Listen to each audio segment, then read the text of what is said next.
Selamat petang, saudara-saudari yang saya kasih dalam Tuhan Yesus. Mari kita mulai kebaktian kita. Namun sebelumnya kembali mengingatkan untuk mematikan atau mensilentkan handphonenya. Terima kasih. Mari kita mulai kebaktian kita dengan memuji Tuhan. Tuhan berada di bait sucinya.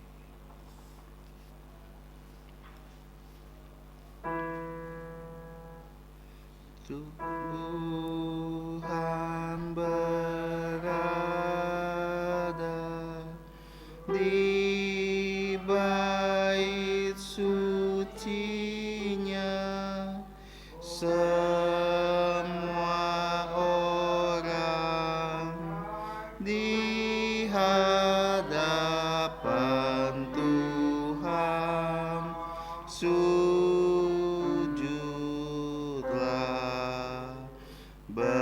berdiam diri, sembah sujud. Amin. Mari kita bersatu teduh dengan firman Tuhan dari 1 Tawarik pasal yang ke-16 ayat yang ke-36. Terpujilah Tuhan Allah Israel dari selamanya sampai selama-lamanya. Maka seluruh umat mengatakan amin. Pujilah Tuhan. Amin. Saat teduh selesai, mari kita bangkit berdiri dan memuji Tuhan dengan pujian nomor 203. 203 Bunga Bakung di Lembah.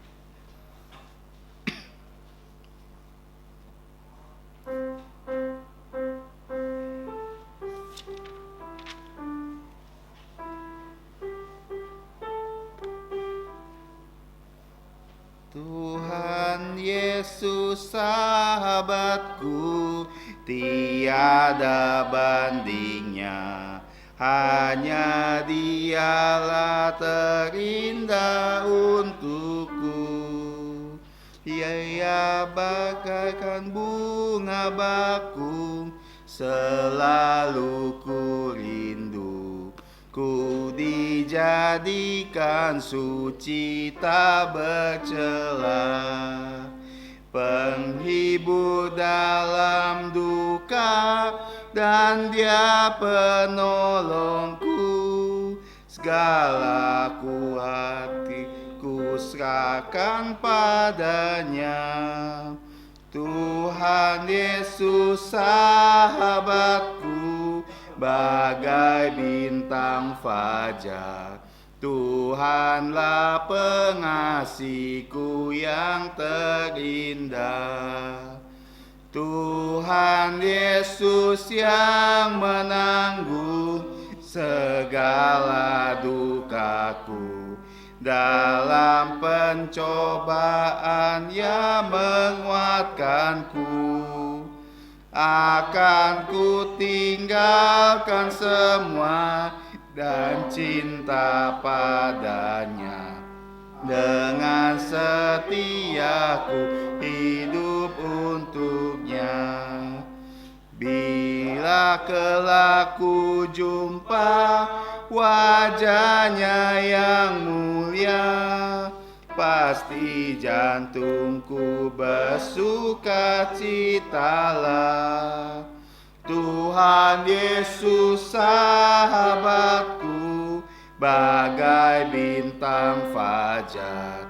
Tuhanlah pengasihku yang terindah. Tuhan tak meninggalkanku, setia padaku. Ku pun setia pada perintahnya. Meski api membakarku, ya benteng kukuku. Ya memelihara menguatkanku. Dunia menolakku ataupun digoda, ku bersandar Yesus ya teguhkanku. Tuhan Tuhan Yesus sahabatku, bagai bintang fajar. Tuhanlah pengasihku yang terindah. Kita berdiri dan kita masuk dalam doa pembuka.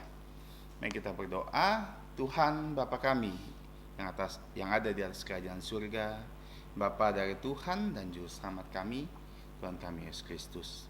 Sekali lagi kami datang ya Bapa kepadamu dengan penuh rasa ucapan syukur, karena Engkau telah kembali membawa kami di rumah-Mu. Setelah seharian ini kami datang di hadapan-Mu tadi pagi, dan kami akan mengakhiri hari Sabat ini di hadapan-Mu lagi.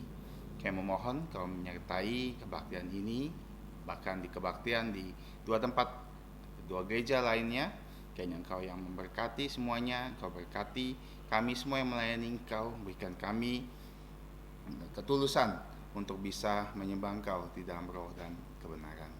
Dan juga mohon ampun atas dosa pelanggaran kami, sehingga segala dosa kami tidak menghalangi kebaktian kami dan penyembahan kami di hadapan-Mu.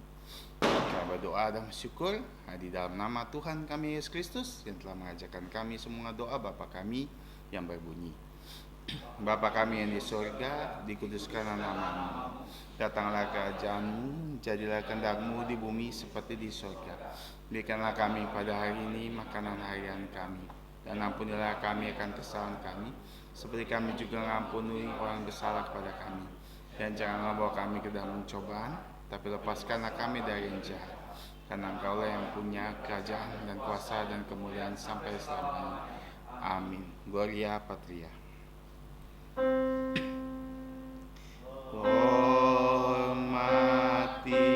beri untuk Bapa, Putra, dan Roh Kudus, dari mula sampai sekarang dan seterusnya.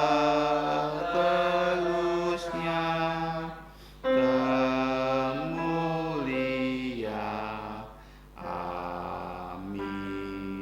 Amin. Saudara-saudari dipersilakan duduk. Mari kita membuka kitab kita di 2 Korintus pasal yang pertama, ayat ketiga sampai yang ke-11. Kita akan baca secara bertanggapan, nanti ayat 11 kita akan baca bersama-sama. 2 Korintus pasal yang pertama 3 sampai 11, saya akan memulainya.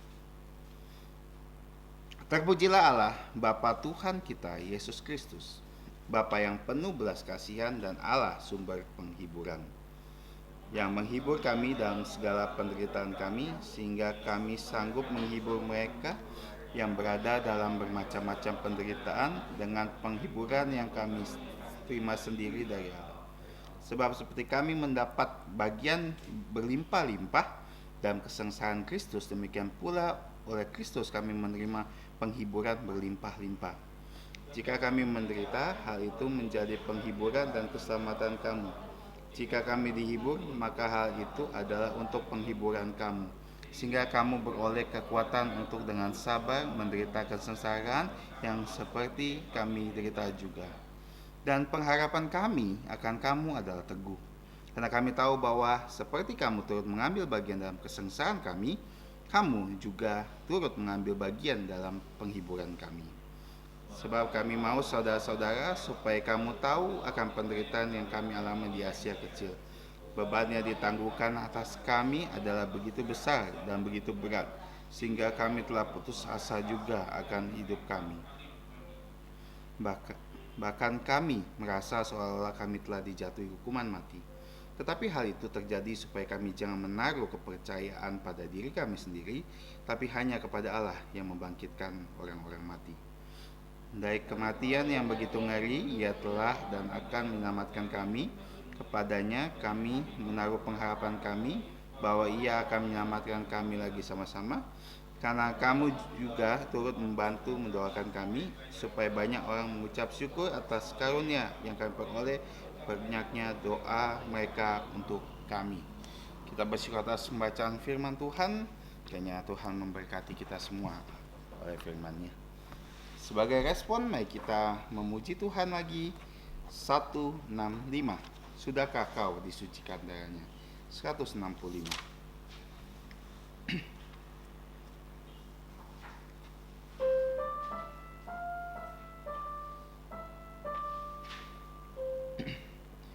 Sudahkah kau bersandar pada Yesus, disucikan oleh darahnya, dan peroleh hidup baru karenanya? Bersandarlah pada darahnya. Sudahkah darahnya membasuh kau menjadi bersih? Pakaianmu akan seputih salju, disucikan oleh darahnya. Relakah kau tempuh jalan bahaya, bersandarkan pada darahnya, dan berharap Ia memeliharamu. Bersandarlah pada darahnya. Sudahkah darahnya membasuh kau menjadi bersih? Pakaianmu akan seputih salju, disucikan oleh darahnya. Tanggalkan pakaian najis lamamu, bersandarkan pada darahnya. Darahnya diberikan cuma-cuma, bersandarlah pada darahnya. Sudahkah darahnya membasuh kau menjadi bersih? Pakaianmu akan seputih salju, disucikan oleh darahnya. Kita akan menghafalkan ayat hafalan kita yang ada di buletin di 2 Korintus 1 ayat 3 dan 4. Kita akan sama-sama membaca dan menghafal. 1, 2, 3. 2 Korintus pasal 1 ayat 3 dan 4. Terpujilah Allah Bapa Tuhan kita Yesus Kristus, Bapa yang penuh belas kasihan dan Allah sumber segala penghiburan, yang menghibur kami dalam segala penderitaan kami, sehingga kami sanggup menghibur mereka yang berada dalam bermacam-macam penderitaan dengan penghiburan yang kami sendiri terima sendiri dari Allah.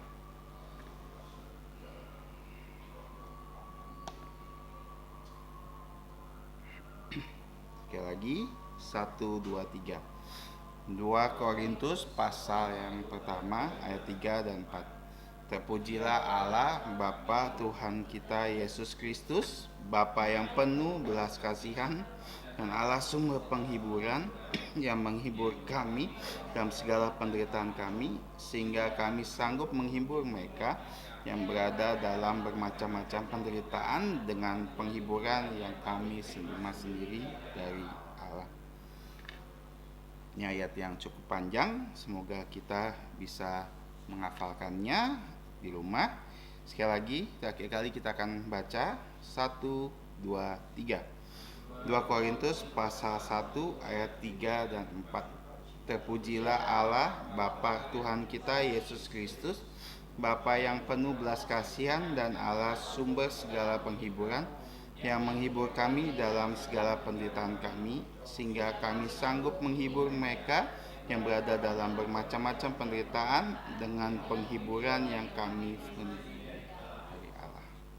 Saya bersyukur dan saya mengingatkan bahwa minggu depan kita ada perjamuan kudus. Kita bisa mempersiapkan diri untuk perjamuan kudus minggu yang akan datang. Tidak ada tambahan lain, namun kita terus berdoa untuk besok Sal dan juga camp remaja yang akan diadakan. Semoga Tuhan menolong, semua guru bisa mempersiapkan dengan baik firman-Nya dan juga anak-anak bisa terberkati. Mari kita memberikan persembahan untuk Tuhan. Kita akan memuji Tuhan 343. Yang akan mengedarkan kantong persembahan adalah Saudari Elizabeth.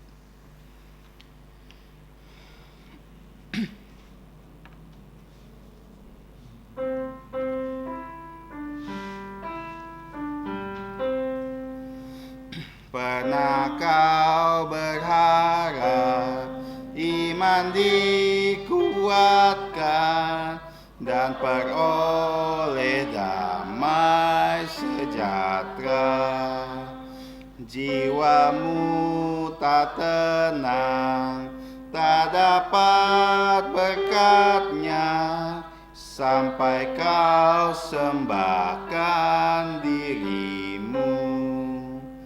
Di mezbahnya sembahkanlah korban hidup, garonya kuasai jantungmu. Jiwa, tubuh, rohmu serahkanlah padanya, kau kan diberi berkat melimpah. Bila kau berjalan di dalam terangnya, kau kan diberi damai sentosa. Taatlah perintahnya, sandarlah padanya, kau kan terlepas dari dosa. Di mezbahnya sembahkanlah korban hidup, garonya kuasai jantungmu. Jiwa, tubuh, rohmu serahkanlah padanya, kau kan diberi berkat melimpah. Bila kau memohon agar Ia mendengar, doalah sesuai kehendaknya, sampai tubuh rohmu dikuasainya. Serahkan dirimu di mezbahnya. Di mezbahnya sembahkanlah korban hidup, garonya kuasai jantungmu. Jiwa, tubuh, rohmu serahkanlah padanya, kau kan diberi berkat melimpah. Mari kita bangkit berdiri dan memuji Tuhan, pujian doksologi.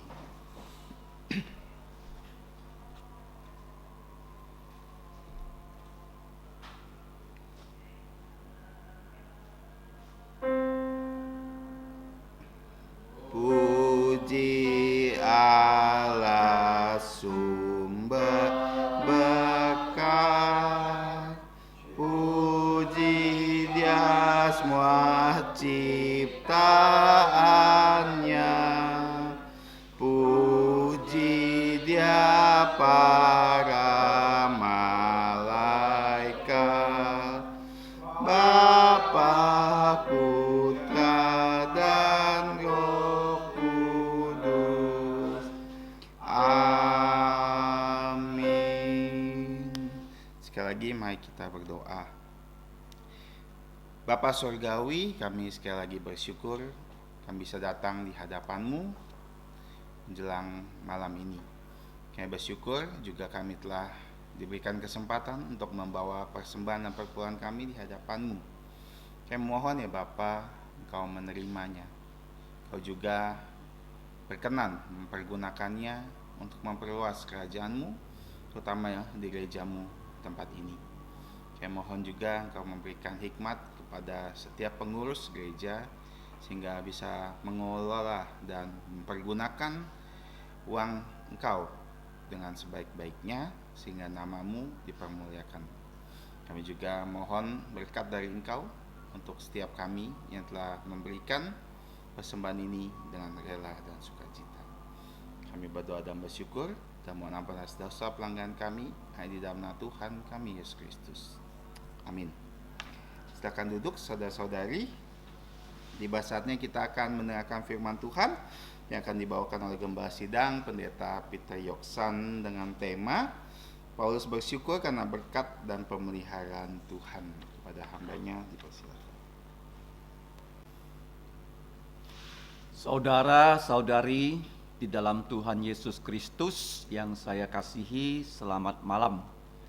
Sebelum kita berdoa, kita membaca lagi ayat 3. Terpujilah Allah, Bapa Tuhan kita Yesus Kristus, Bapa yang penuh belas kasihan dan Allah sumber segala penghiburan. Amin. Mari kita berdoa.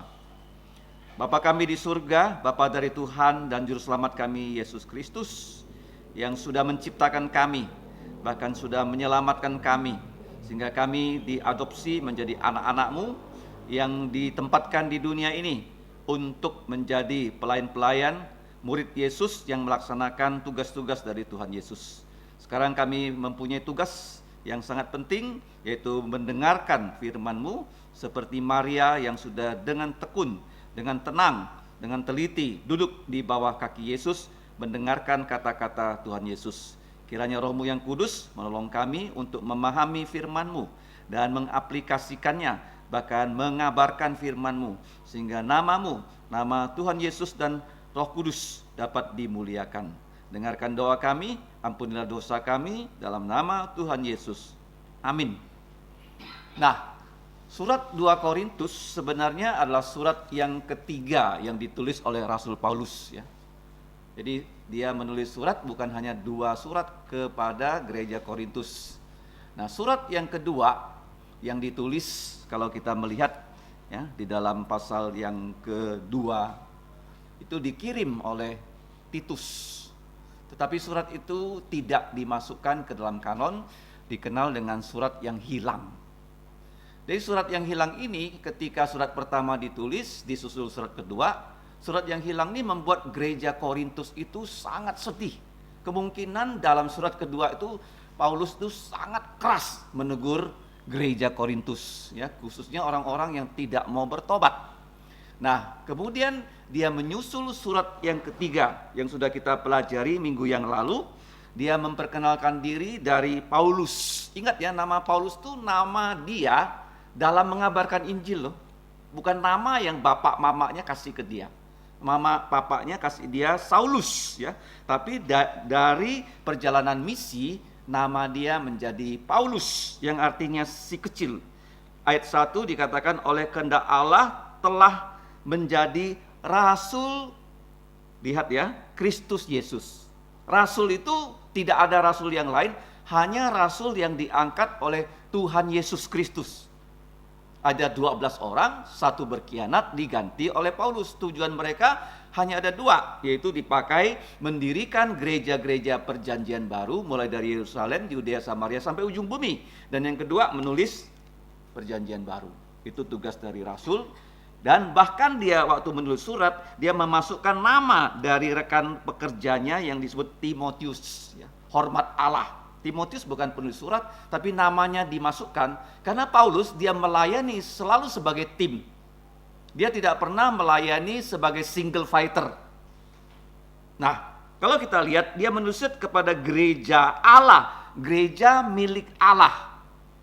Di tempat ini di Kuburaya, Parit nomor 2, Siantan, semua gereja adalah miliknya Yesus yang didirikan oleh Tuhan Yesus. Tapi gereja ini berada di kota Korintus. Ya, gereja ini bukan satu ya, ada di rumah-rumah dari orang-orang di kota Korintus. Karena zaman itu tidak ada gedung yang besar. Mereka berkebaktian di rumah.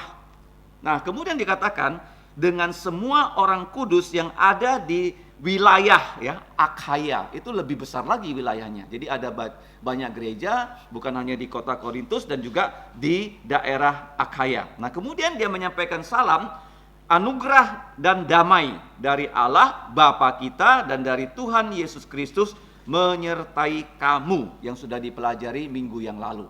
Nah, ayat 1 sampai 2 itu adalah salam, ayat 3 sampai 11 disebutkan dalam kitab suci bahasa Indonesia adalah ucapan syukur. Artinya dia mengucapkannya. Ya, artinya dia terus mengucapkannya. Paulus memuji Tuhan karena seperti pujian yang kita akan nyanyikan nanti di akhir dari kebaktian, Tuhan memberkatimu dan melindungimu. Dari Bilangan 6 ayat 24 25. Nah, jadi dia di sini memuji Tuhan ya. Kalau kita lihat, terpujilah Allah. Terpujilah itu kita mengucapkan kata-kata yang baik tentang Allah. Itu pujian ya. Kalau bahasa yang sering dipakai ya di dunia teologi itu eulogi. Tapi juga bisa dipakai ya dalam istilah yang disebut dalam bahasa Latin doksologi. Nah, pada malam ini kita akan belajar ada 5 hal di sini. Yang pertama ayat 3 doksologi, memuji Tuhan. Yang kedua yaitu ayat 4 dan 5 itu doktrin bagaimana orang Kristen menghadapi penderitaan. Kemudian bagian yang ketiga dari ayat 6 dan 7 kita akan belajar tentang apa itu penderitaan, apa itu derita. Kemudian yang keempat ya, cara mengatasi derita, kalau kita lihat ya dikatakan diri sendiri no way ya, kalau kita menderita diri kita sendiri tidak bisa mengatasinya. Tapi Allah yes. Nah, kemudian yang terakhir dia di ayat yang 11, dia meminta, doakanlah semua hamba-hamba Tuhan. Jadi ada 5 hal. Nah, kita tahu bahwa Paulus menulis surat 2 Korintus dengan tujuan yang pertama. Dia mengatakan supaya orang yang belum bertobat, cepat-cepat bertobat.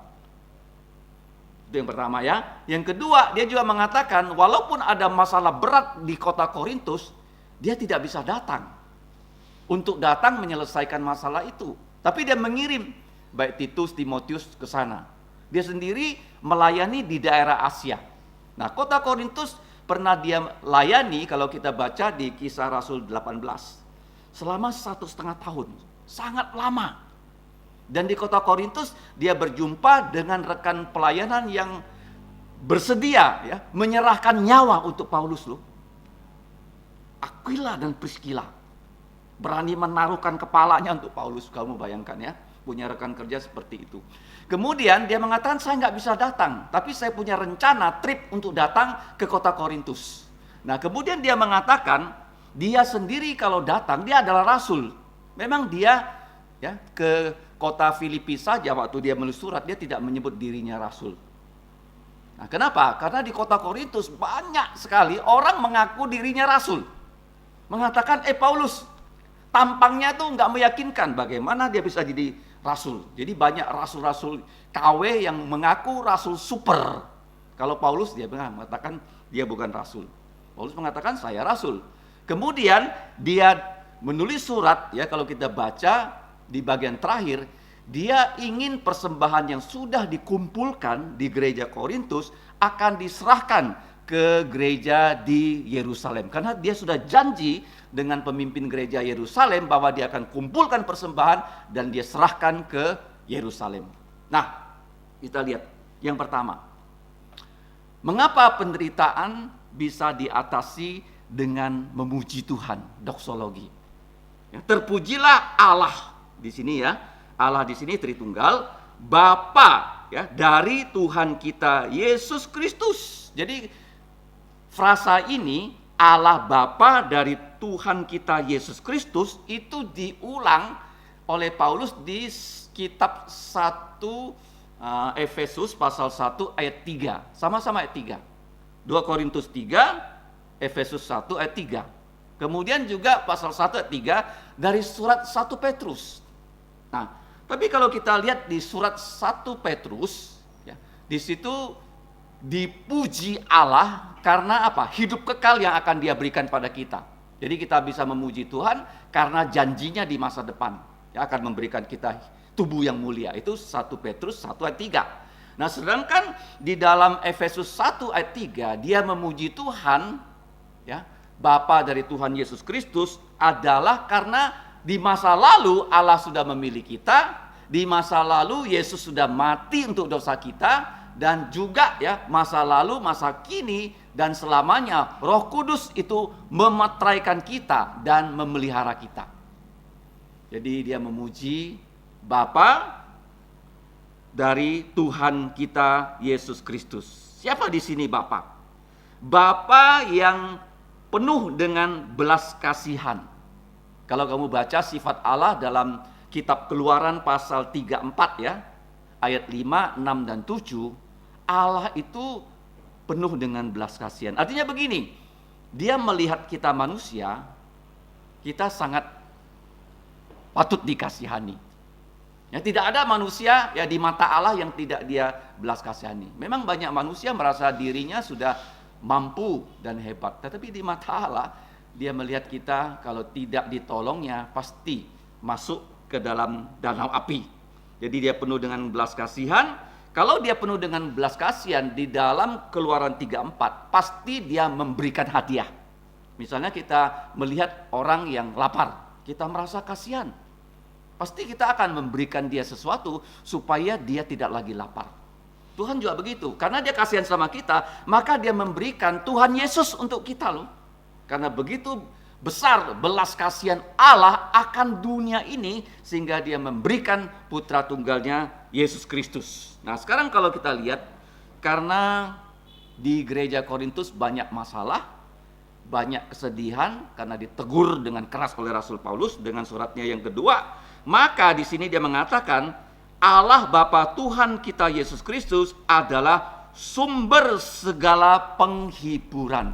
Nah, kata penghiburan dari ayat 1 sampai ayat 13 kalau kita hitung baik-baik itu dipakai 10 kali. 10 kali. Nah, nanti akan dijelaskan apa itu maksudnya dihibur. Nah, kalau kita lihat yang berikutnya, ayat 4 dan 5. Doktrin tentang penghiburan, itu Allah menghibur. Siapa dulu yang Dia hibur? Hamba-hambanya dulu. Setelah hamba-hambanya terhibur, hamba-hambanya itu menghibur orang lain. Yang sudah percaya dan yang belum percaya. Nah, anak-anak Tuhan yang sudah dihibur juga bisa menghibur ya orang-orang lain. Nah, kita lihat ayat 34. Yang menghibur kami ini adalah hamba-hamba Tuhan dalam segala ya semua penderitaan kami. Nanti kita akan belajar tentang kata penderitaan. Sehingga kami ya disanggupkan bisa menghibur mereka ya yang berada dalam bermacam-macam penderitaan dengan penghiburan yang sudah kami terima sendiri dari Allah. Apa itu penghiburan? Penghiburan adalah pertolongan Tuhan. Tuhan menolong kita. Tidak pernah kita bayangkan masalah itu timbul, tapi Tuhan membantu kita. Saya punya kesaksian. Waktu saya dulu bekerja, saya punya sekretaris yang bisa mengingatkan jadwal-jadwal kerja saya. Tapi waktu melayani nggak ada lagi sekretaris kan. Ada jadwal-jadwal yang harus saya penuhi. Dan tiba-tiba saja saya terima email dari Diaken Simon mengatakan inilah jadwal untuk pokok-pokok doa dari pelayanan kita di Kalimantan Barat. Baru saya ingat, wah ini hari Senin, berarti besok mereka kebaktian doa, tiba jadwal untuk gereja kita. Sehingga nggak telat. Ya, Tuhan memberikan pertolongan Padahal saya sudah agak lupa ya. Memang sudah saya taruh di kalender, tapi ya waktu itu sibuk sekali sehingga tidak ingat. Jadi Tuhan menolong kita sehingga kita bisa mengatakan pada orang lain, Tuhanlah yang menolong. Ya, kita dalam begitu banyak masalah tidak pernah kita pikirkan, kita tidak pernah bayangkan, Dia bukakan jalan sehingga kita ditolongnya. Oke? Jadi penghiburan itu ada dalam bentuk pertolongan. Mazmur 121. Aku melayangkan mataku ke gunung-gunung, dari manakah datang pertolongan? Pertolonganku adalah dari Tuhan yang sudah menciptakan langit dan bumi. Jadi begini loh, Allah itu di surga, Dia melihat anak-anaknya. Kapan kau mau minta tolong? Langsung Dia tolong. Dia tidak pernah bilang, "Oi, kamu begini, aku nggak tolong kamu. Tunggu ya, rasain loh." Dia nggak akan pernah begitu. Ya seperti Petrus waktu mau tenggelam, dia bilang, "Tuhan Yesus tolong aku." Langsung Tuhan Yesus tolong dia. Ya. Apalagi ya kita yang melayani Tuhan, selalu kita perlu pertolongannya. Kalau Tuhan tidak menolong, kita nggak bisa melayani. Nggak ada orang bisa melayani karena kekuatannya, karena kepintarannya, nggak ada. Semua itu karena Tuhan yang memberikan kita energi, kekuatan untuk melayani Tuhan. Kemudian dikatakan, sebab ya, seperti kami mendapat bagian berlimpah-limpah dalam kesengsaraan Kristus. Luar biasa ya, kesengsaraan Kristus itu dibagi-bagikan.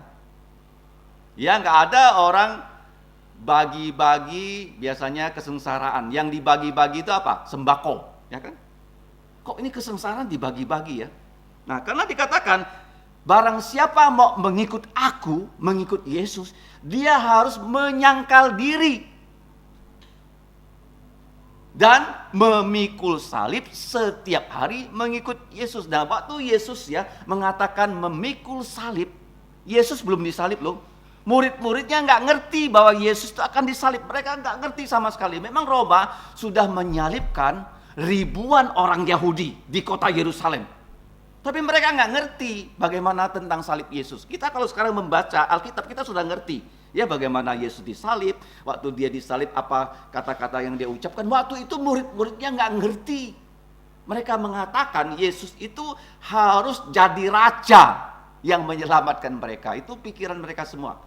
Ya, termasuk Petrus. Waktu Petrus ya mengatakan, "Jangan Tuhan Yesus engkau disalib." Tuhan Yesus tegur dia apa? "Enyalah engkau iblis." Nah, sejak itu Yesus berbicara tentang salib, murid-muridnya tak paham, tapi nggak berani tanya. Takut dimarahin lagi, kayak Petrus. Dibilang apa? Setan. Keras kan? Karena mereka nggak ngerti tentang salib. Jadi barang siapa yang mau ikut Yesus, dia harus memikul salib. Artinya begini, orang yang memikul salib, ujung-ujungnya mati loh. Salib itu orang yang disalib harus memikul salib, kemudian dia sendiri disalib. Artinya begini, kalau kita menjadi orang Kristen, bersedia kita menderita demi Tuhan Yesus. Ya. Demikian pula oleh Kristus kami menerima penghiburan yang berlimpah-limpah. Artinya begini, walaupun kita mengalami penderitaan, kesengsaraan, tapi Tuhan menghibur kita. Kata menghibur di sini adalah parakletos. Nanti kita akan belajar ya. Parakletos itu adalah Allah sendiri, Tuhan Yesus dan Roh Kudus. Gelar Roh Kudus adalah penghibur. Jadi dia berbisik-bisik di samping kita, memberikan kita jiwa kita yang lesu jadi segar. Kemudian kita sudah tidak punya kekuatan, ya diberi kekuatan oleh Tuhan. Itu namanya penghiburan ya. Parakletos. Nah, kata penghiburan tadi saya sudah katakan di dalam perikop ini dipakai sebanyak 10 kali. Oke? Nah, yang ketiga adalah ayat yang ke-6 dan 7. Ada kata di sini, jika kami menderita. Nah, kata derita ya. Hal itu menjadi penghiburan dan keselamatan kamu. Jika kami dihibur, maka hal itu adalah untuk penghiburan kamu. Sehingga kamu ya beroleh kekuatan untuk dengan sabar menderita kesengsaraan yang seperti kami derita juga. Artinya begini, para rasul dalam melayani selalu menderita. Kalau kita baca ya, dalam surat 2 Korintus ini, Paulus menulis ya, highlight ya, satu persatu penderitaannya seperti apa. Pernah dipukul, pernah dicambuk, pernah dilontari batu, sampai orang memikirkan, Paulus ini sudah mati loh. Tapi setelah orang itu pergi, dia bangun lagi terus melayani. Pernah karam kapal, tidak punya pakaian, tidak punya makanan. Musuh dari dalam gereja, musuh dari luar.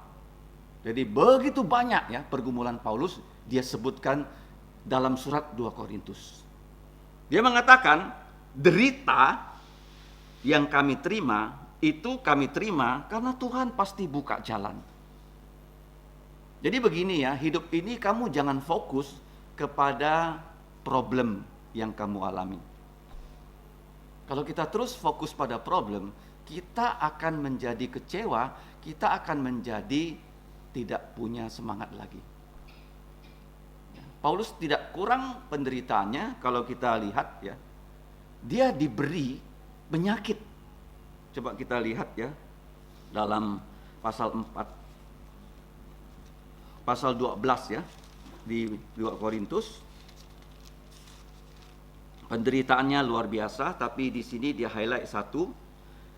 Ayat 7, dan supaya aku jangan meninggikan diri, menyombongkan diri karena pernyataan-pernyataan yang luar biasa itu. Artinya dia terus menerima firman Tuhan. Maka aku diberi suatu duri di dalam dagingku yang sangat sakit, yaitu satu utusan iblis untuk mengocoh aku supaya aku jangan meninggikan diri.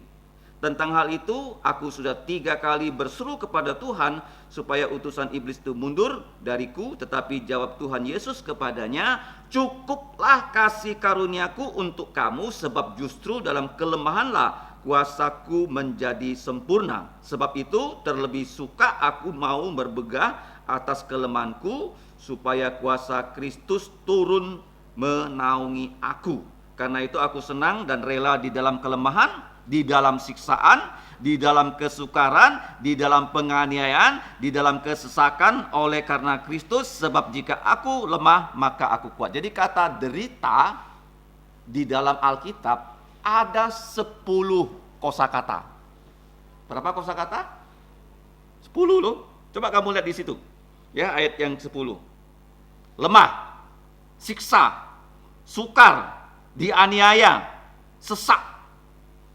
Ya, seperti yang saya sebut di sini, ada sesak, ada susah, ada sakit, ada siksa, ada soal yang kita tidak bisa jawab. Ya, dalam pelayani siapa bisa jawab? Apa masa depan gereja kita di sini? Ya kan? Siapa yang akan percaya pada tahun ini? Dan bagaimana orang yang mau melayani? Menjadi tanda tanya untuk kita. Tapi Tuhan, Dia Maha tahu. Dia yang mengendalikan segala sesuatu. Apapun kesukaran itu atas izinnya. Paulus ya dan kawan-kawan mendapatkan ya kesusahan soal atas izin Tuhan. Dan orang di Korintus juga sama-sama menderita karena Kristus. Ya, penderitaan itu kita menderita karena Yesus, bagus. Tapi ada orang menderita karena kesalahannya. Ya, seperti Samson yang tadi pagi di-share di gereja. Dia dijadikan pelawak karena dia membocorkan rahasia kenazirannya sehingga rambutnya dipotong, dia ditangkap, matanya dicungkil. Dia dibuat jadi pelawak. Salah sendiri. Tapi Paulus dan kawan-kawan bukan karena dia bersalah, seperti Yesus, bukan karena Yesus bersalah, tetapi menderita. Ada 10 kosakata yang menyangkut penderitaan. Ya, dalam ayat yang ke-6 ke-7 itu tentang penderitaan. Tapi jangan lupa, penderitaan itu ada hubungannya dengan kemuliaan. Kita buka 1 Petrus. Kalau sekarang kita menderita, artinya nanti akan diganjar dengan kemuliaan. 1 Petrus pasal 1 ayat 11, gampang diingat ya. Mari kita baca bersama-sama. Dan mereka meneliti saat yang mana dan yang bagaimana yang dimaksudkan oleh Roh Kristus yang ada di dalam mereka, yaitu roh yang sebelumnya memberikan kesaksian tentang segala penderitaan yang akan menimpa Kristus dan tentang segala kemuliaan yang menyusul sesudah itu. Jadi ada istilah yang terkenal ya, no cross, no crown, tidak ada salib, tidak ada mahkota. Yesus memang mengenakan mahkota duri, tapi dengan mahkota durinya dia mengenakan mahkota kemuliaan pada kita. Tanpa mahkota duri kita nggak punya mahkota kemuliaan. Itu yang pertama. Yang kedua, no pain, no gain. No pain, no gain. Nah, jadi kita lihat di sini ya dalam 1 Korintus ya pasal yang ke-1 ayat 67 itu tentang derita. Yang berikutnya, poin yang keempat, ayat 8 sampai 10. Oke. Di situ dikatakan ayat 7 dulu, dan pengharapan kami akan kamu adalah kamu bisa teguh karena kami tahu bahwa seperti kamu turut mengambil bagian dalam kesengsaraan kami, kamu juga turut mengambil bagian dalam penghiburan kami. Nah, ayat 8 sampai 10 itu tentang diri sendiri gak bisa mengatasi penderitaan. Tuhan yang bisa membantu kita mengatasi penderitaan. Ayat 8 sampai 10. Sebab kami tahu saudara-saudara, supaya kamu tahu akan penderitaan yang kami alami di Asia kecil. Jadi Paulus ya sekarang dia berada di Asia, di kota Efesus waktu surat ini ditulis. Beban yang ditanggungkan kepada kami adalah begitu besar dan begitu berat sehingga kami telah putus asa juga akan hidup kami. Bahkan kami merasa seolah-olah kami telah dijatuhi hukuman mati, tetapi hal itu terjadi supaya kami jangan menaruh kepercayaan pada diri kami sendiri, tetapi hanya percaya kepada Allah yang membangkitkan orang-orang mati. Jadi Paulus dalam pelayanannya sering mau dibunuh oleh musuh-musuhnya. Orang Yahudi mau membunuh Paulus. Orang yang tidak percaya pada Yesus juga ingin membunuh Paulus. Kenapa? Kalau kita baca ya, Paulus ketika dia memberitakan Injil, orang bertobat, dan orang yang bertobat itu meninggalkan berhala. Begitu mereka meninggalkan berhala, bisnis berhala itu langsung drop. Dan Paulus itu dibenci karena itu, dan pemimpin-pemimpin itu membuat ya kota-kota itu goncang sehingga preman-premannya itu dihasut dan mereka itu mau menangkap Paulus, mau membunuh Paulus. Jadi ancaman Paulus itu selalu nyawa. Tetapi dia mengatakan walaupun beban itu terasa berat sekali. Ini bebannya. Nah, seringkali kita lihat di jalan ada mobil itu bannya pecah atau ya, mobilnya itu karena terlalu banyak muatan dia mereng ya kan, kelebihan muatan. Tidak tahan dia, ya, mobil-mobil di jalan. Tuhan tidak akan menempatkan beban yang tidak bisa kita pikul. Itu pasti loh. Dia tahu siapa kita, dia tahu kekuatan kita tuh seperti apa. Kalau dia izinkan kita sakit, kalau dia izinkan sesuatu terjadi, dia tahu kita bisa menanggungnya. Karena apa? Dia akan menguatkan kita. Makanya di sini dengan kekuatan diri sendiri, no, nggak bisa. Tetapi Tuhan selalu akan menolong kita karena dia punya kuasa yang tidak tertandingi. Apa itu? Membuat orang mati bangkit. Tidak ada itu di dunia ini orang yang bisa membangkitkan orang mati. Di Alkitab ya, kita belajar tentang mujizat-mujizat. Di Perjanjian Lama ada 100 mujizat. Besok hanya akan diajarkan 5 mujizat. Perjanjian Baru ada 150 mujizat. Dan Tuhan Yesus sendiri di 4 Injil dia melakukan yang dicatat loh, ada 40 mujizat. Dikatakan oleh Yohanes kalau semua mujizat yang Yesus lakukan dicatat, buku di dunia ini nggak ada yang muat. Tapi tujuannya hanya satu, kenapa ada Alkitab? Supaya kita percaya bahwa Yesus adalah putra Allah sehingga kita diselamatkan. Jadi maksudnya ya, Allah kita bisa membangkitkan orang mati, makanya jangan takut mati. Paulus tidak takut mati, tapi dia tidak mencari mati. Akhirnya kita tahu memang Paulus itu akhirnya mati martir, ya, kepalanya dipancung oleh Kaisar Nero karena dia orang Roma, nggak boleh disalib. Kalau Petrus orang Yahudi, dia boleh disalib, sehingga Petrus disalib. Dia mengatakan, saya tidak layak disalib seperti Yesus, salibkanlah aku secara terbalik. Jadi kematian itu yang mengancam semua orang yang melayani Tuhan. Dari kematian yang begitu ngeri, ia telah dan akan menyelamatkan kami. Jadi Paulus berkali-kali dihindarkan dari pembunuhan. Waktu dia pertama kali percaya, kalau kita baca dalam Kisah Para Rasul pasal 9, orang sudah mau membunuh dia. Dia dilepaskan dari kota Damsik melalui apa? Tembok, diturunkan dengan keranjang. Ya, jadi dia dilepaskan bukan satu kali. Kemudian tadi saya sudah katakan, dia dilempari batu, orang pikir dia sudah mati. Jadi orang Yahudi begitu benci dia, melempari dia dengan batu, sehingga dia sudah kelihatannya mati, ditinggal. Tapi orang itu pergi, dia bangun dan dia berjalan dan melayani lagi. Dari kematian yang begitu ngeri, ia telah menyelamatkan kami. Ya, jadi bukan hanya Paulus yang diselamatkan, tapi juga tim pelayanannya. Kepadanya kami menaruh pengharapan kami. Ya, artinya begini, Tuhan selalu menolong kita.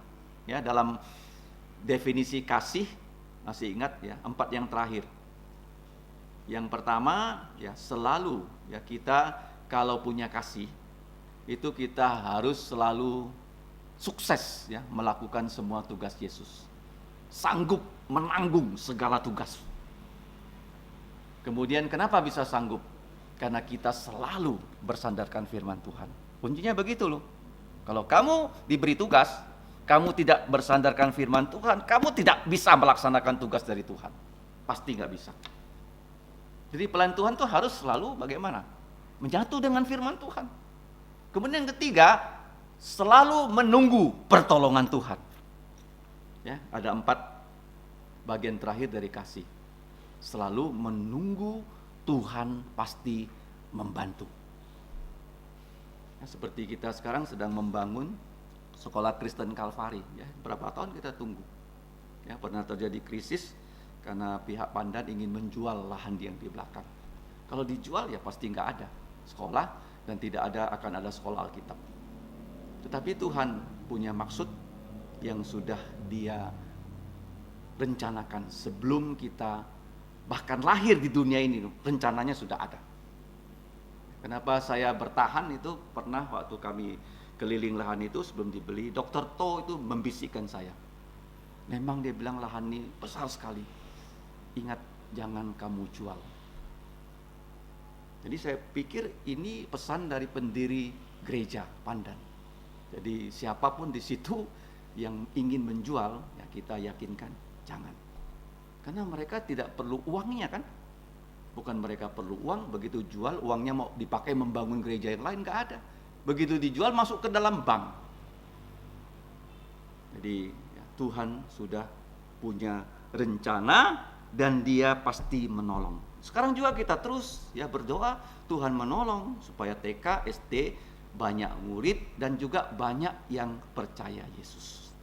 Kalau sekolah ini sudah sukses, kita bisa menggunakan model ini untuk melayani di tempat lain. Ya, supaya dengan demikian banyak anak-anak yang bisa percaya Yesus. Dan bahwa Ia akan menyelamatkan kami lagi. Artinya begini ya, masalah itu diselesaikan Tuhan, datang lagi masalah, diselesaikan, datang lagi masalah, diselesaikan sampai kita mati bertemu Yesus. Selalu kita ditolongnya.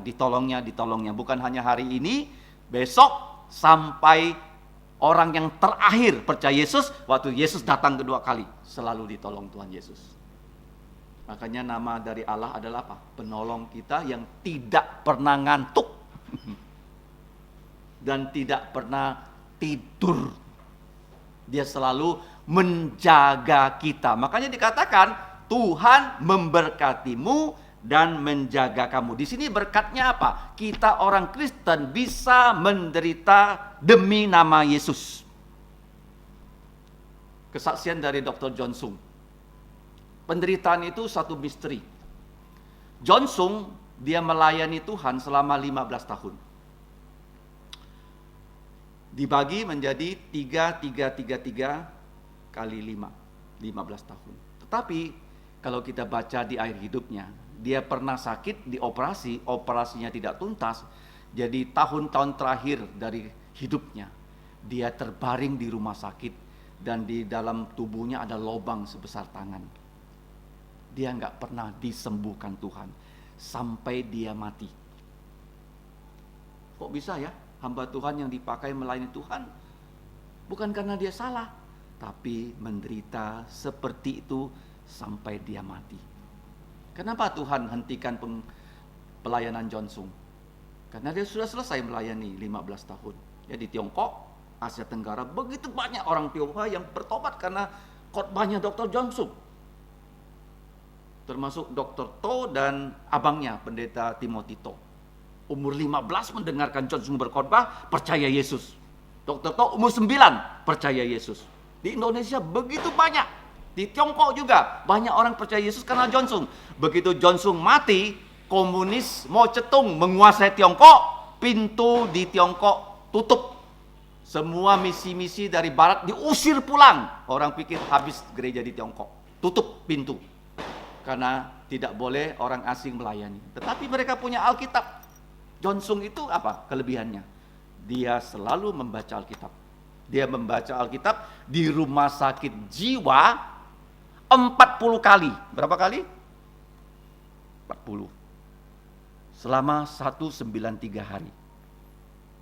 Dan Alkitab yang dia baca bahasa Mandarin, dia kasih notasi apa yang dia baca. Jadi kemana-mana dia selalu menyampaikan firman Tuhan. Secara resmi dia nggak pernah sekolah teologi atau John Sung. Dia sekolah apa? Kimia sampai S3. Kenapa?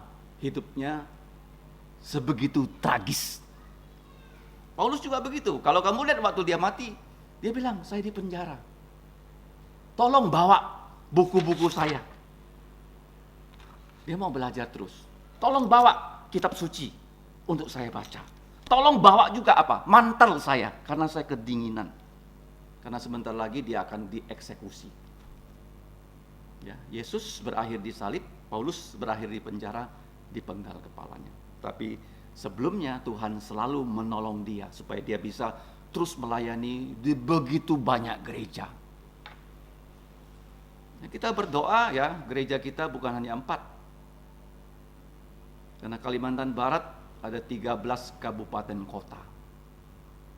Tuhan kalau kirim hambanya ke kota yang dituju, pasti di situ Tuhan bisa mendirikan gerejanya.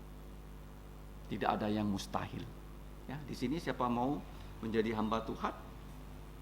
Ya, mumpung belum umurnya gocap kan. Sicap masih bisa, seperti ayah saya. Umurnya sudah separuh jalan, ya, baru dia ke sekolah Alkitab. Ya, tujuannya apa? Supaya melalui hamba-hamba Tuhan ini banyak gereja berdiri, dan itu pertolongan Tuhan yang paling besar. Bisa pergi ke kota yang belum ada gereja, mengabarkan Injil, dan di situ gereja berdiri. Pertolongan Tuhan yang paling besar. Yang terakhir, yang kelima. Doakanlah semua hamba Tuhan. Dan karena kamu juga turut membantu mendoakan kami, supaya banyak orang mengucap syukur atas karunia yang telah kami peroleh berkat banyaknya doa mereka untuk kami. Jadi kalau kita saling mendoakan itu sangat baik. Ya, hamba Tuhan mendoakan anggota-anggota gereja mendoakan hamba-hamba Tuhan. Karena ini adalah satu perbuatan yang Tuhan ingin kita lakukan. Jadi ya, kalau kita misalnya mengirim WA ya pada rekan-rekan yang lain, ya, jangan hanya kirim WA berita, doakan mereka yang menerima WA itu. Paham? Doakan. Ya, bukan hanya orang tuh terima WA kita, kita juga sejenak waktu ya mendoakan mereka supaya Tuhan menolong mereka menjadi murid Yesus yang baik. Nah, saya akhiri dengan penghiburan Alkitabiah. Ada 10 hal. Yang pertama, Allah Bapa, Allah Putra, Allah Roh Kudus, Dia menghibur kita. Ya, kemarin yang kita lihat ya, Allah penghibur kita melalui apa? Melalui firman-Nya. Melalui apa? Firman-Nya. Mari kita buka Mazmur 119 ayat yang ke-76. Ya, Mazmur 119. Kita baca sama-sama. Mazmur 119 ayat yang ke-76. Jadi sifat Allah menghibur kita dengan firman-Nya. Kita baca 1, 2, 3. Kiranya kasih setiamu menjadi penghiburanku, sesuai dengan janji yang kau ucapkan kepada hambamu. Jadi Allah Bapa menghibur kita. Kemudian Kristus menghibur kita. Kita buka juga di Yohanes 16 ayat 33. Bagaimana kita terhibur?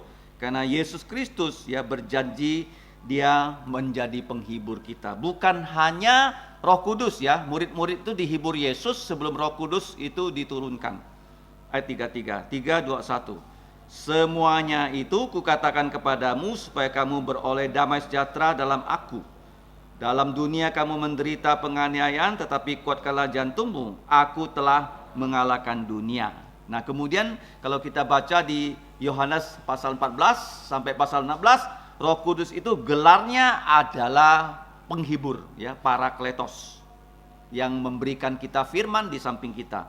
Kemudian siapa yang bisa menghibur kita? Mama kita. Ya, untuk yang jadi mama bisa menghibur ya anak-anak rohaninya dan anak-anak kandungnya. Kita buka di pasal terakhir dari kitab Yesaya. Yesaya pasal terakhir ayat yang ke-13. Kita baca bersama-sama 3, 2, 1. Seperti seorang yang dihibur ibunya, demikianlah aku ini akan menghibur kamu, kamu akan dihibur di Yerusalem. Jadi dihibur. Tahu nggak bahasa Inggris dihibur apa? Ya, comfort. Comfort itu artinya kita diberi kekuatan, diberi forte. Diberi apa? Sudah lowbat, nggak ada forte, dikasih forte, comforte. Itu yang pertama ya, semangatnya. Yang kedua itu konsolasi. Konsolasi itu artinya gini ya, orang itu sudah lesu ya, dikasih firman Tuhan, dia langsung semangat lagi. Nah, itu artinya konsolasi dan comfort bahasa Inggrisnya. Tapi bahasa Ibraninya apa? Tahu nggak? Naham. Apa? Naham. Dari kata Naham kita dapatkan nama Nabi Nahum. Nahum ya. Oke. Kemudian siapa yang bisa menghibur? Kawan. Ayub ya, pasal 2. Kawan-kawannya datang ingin menghibur Ayub. Kejadian pasal 37, keluarga. Jadi waktu Yusuf dijual, abang-abangnya tuh mengatakan pada bapaknya bahwa Yusuf sudah mati. Yakob dihibur oleh anak-anaknya, dihibur oleh anak perempuannya, dia nggak mau dihibur. Jadi keluarga itu penting ya, bisa menghibur satu dengan yang lain. Kemudian ya, kapan ya?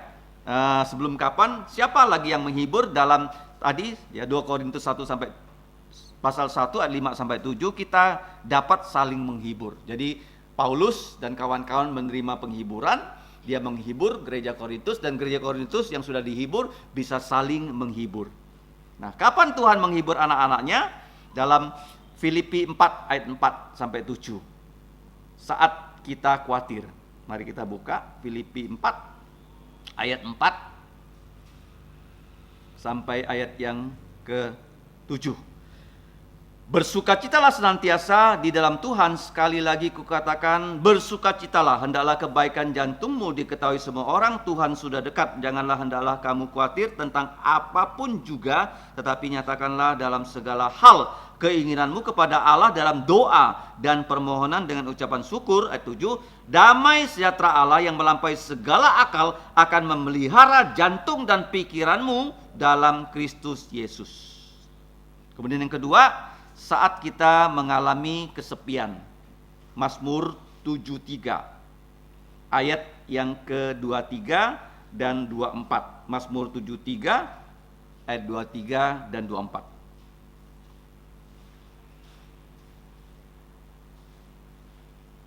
Mari kita baca. Ayat 23 24. 1 2 3. Tetapi aku tetap di dekatmu. Engkau memegang tangan kananku. Dengan nasihatmu engkau menuntun aku. Dan kemudian engkau mengangkat aku ke dalam kemuliaan. Artinya Tuhan tidak pernah meninggalkan anak-anaknya. Kita tidak pernah seorang diri. Nah, waktu kita patah semangat, ya bahasa Inggrisnya tuh broken heart. Di mana itu? Mazmur 34 ayat yang ke-18. Mazmur 34 ayat 18 bahasa Inggris, bahasa Indonesia 19. Mari kita baca 1 2 3. Tuhan itu dekat kepada orang-orang yang patah hati dan Ia menyelamatkan orang-orang yang remuk jiwanya. Ya, jadi kita patah semangat, jangan sampai kita tidak tahu Tuhan akan menolong kita supaya kita semangat kembali. Jadi anak Tuhan tuh bisa stres. Termasuk siapa tuh yang stres? Yunus. Ya kan? Kapan dia stres? Waktu dia dalam perut ikan 3 hari 3 malam. Nabi Elia juga stres. Kita berdoa supaya orang yang mengalami stres, Tuhan menolong mereka. Ya, di gereja kita ya sekarang seorang saudari juga mengalami tekanan. Kita nggak tahu ya masalahnya apa. Kita mohon Tuhan menolong dan kita terus berdoa. Ya. Kemudian penghiburan bisa palsu, paham ya? Jadi kalau kita punya masalah jangan sembarangan curhat, jangan pasang status. Nanti penghibur palsunya datang. Ya, Ayub 16 ayat 7. Penghiburan bisa langka karena kita berdosa. Dalam Yeremia 16 ayat 7, dan penghiburan itu bisa ditiadakan. Waktu orang masuk dalam neraka, penghiburannya nol, tidak ada lagi. Coba lihat kata-kata Yesus, Matius ya, pasal 8 ayat 12.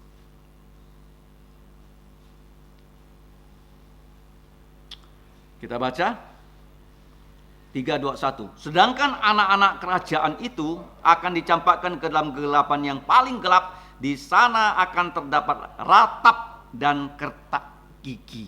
Jadi tentang neraka itu ya, Tuhan Yesus ya mengajarkan di Injil Matius, Markus, Lukas, Injil sinopsis 11 kali. Berapa kali? 11 ya. Hanya Rasul Yakobus mengajarkannya 1 kali. Ya, neraka itu hanya Tuhan Yesus yang tahu.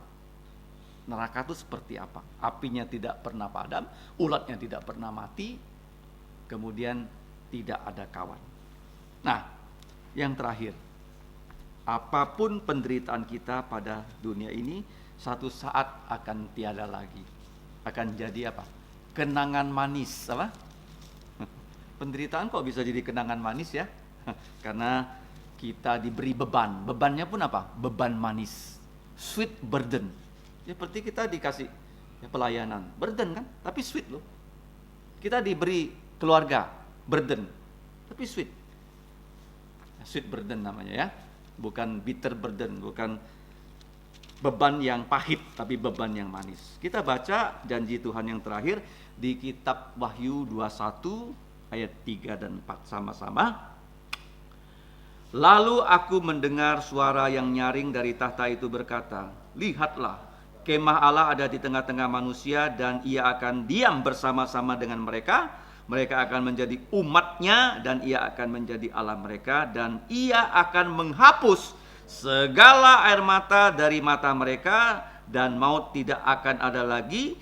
Tidak akan ada lagi perkabungan atau ratap atau tangis atau duka cita, sebab segala sesuatu yang lama itu sudah berlalu ya, menjadi kenangan manis.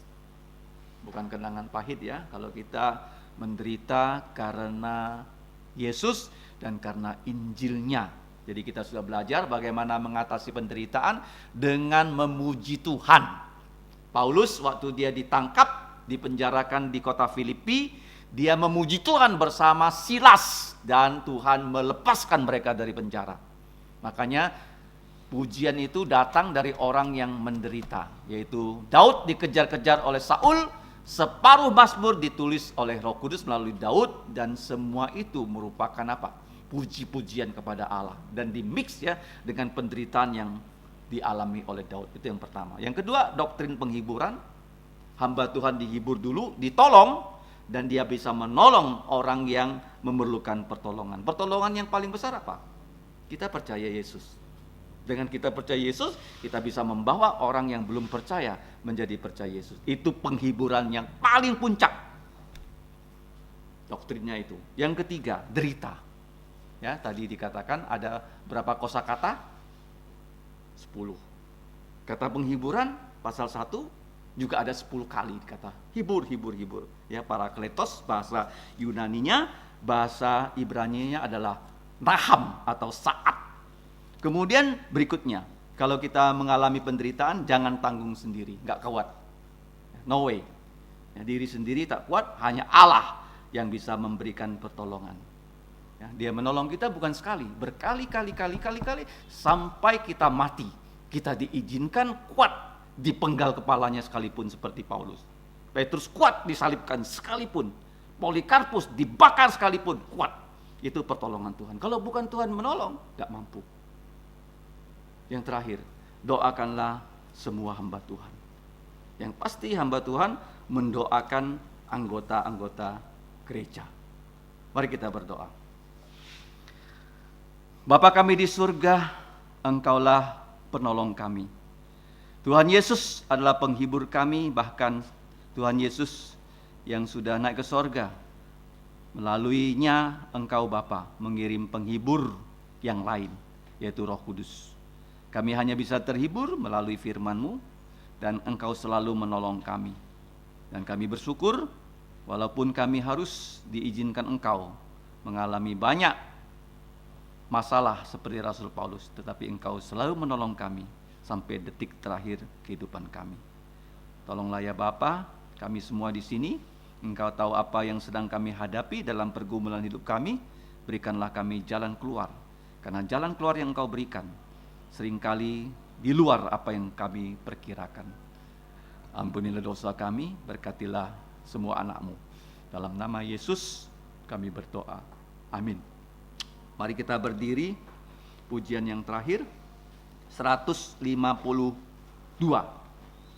Kita nyanyikan dengan berdiri, setelah itu kita akan menerima doa berkat dari GSPS Eliakin Pang 152. Jit Pak Ungsip Nyisiu.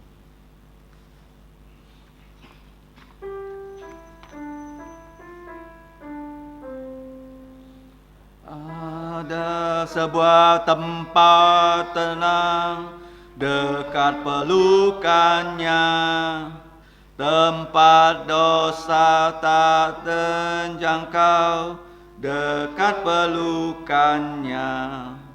Yesus yang penuh rahmat turun dari sorga agar ku dijaganya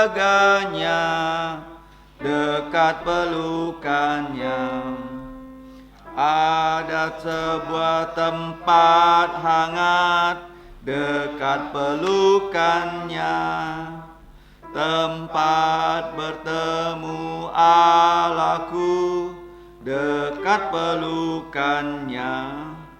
Yesus yang penuh rahmat turun dari sorga agar ku dijaganya dekat pelukannya. Ada sebuah tempat bebas dekat pelukannya, tempat penuh sukacita dekat pelukannya.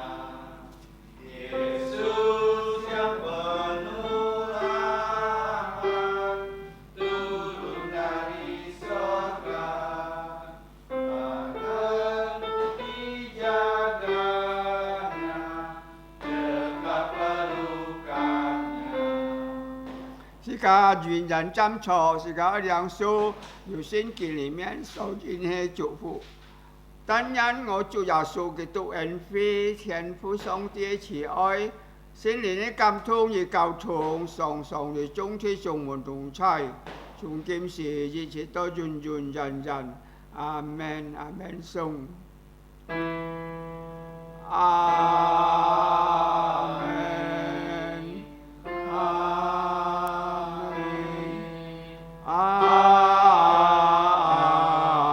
阿門，阿門。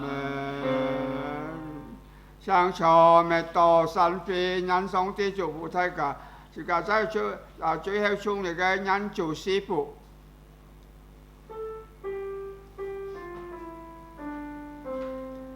Tuhan memberkatimu, Tuhan menyinarimu dengan hidupmu, memberi kasih karunia, Tuhan menyinarimu dengan wajahnya,